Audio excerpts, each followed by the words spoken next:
হাত জোর করে অনুরোধ করছি এবং আমার মতো যারা বাবা আছেন তাদেরকেও অনুরোধ করছি আপনারা।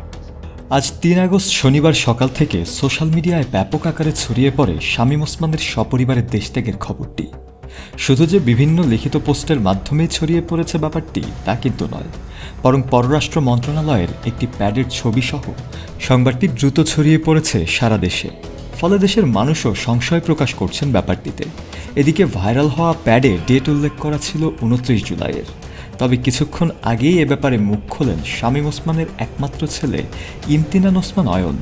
অয়ন তার ফেসবুক পেজে একটি ভিডিও বার্তায় জানতে চান, এটা যদি থাইল্যান্ড হয় তাহলে ঢাকা কোথায়? আসসালামু আলাইকুম এবং শুভ সকাল সবাইকে।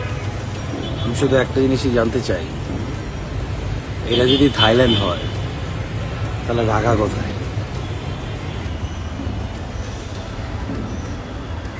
তিনি যে ঢাকাতেই আছেন তার প্রমাণস্বরূপ আশেপাশের পরিবেশও তুলে ধরেন ভিডিওতে এবং ব্যাপারটিকে বেশ ব্যঙ্গাত্মক হিসেবেই উপস্থাপন করে সবাইকে অনুরোধ করেন যাতে কেউ গুজবে কান না দেয় এবং তারা থাইল্যান্ড নয় বরং দেশেই অবস্থান করছেন বর্তমানেও।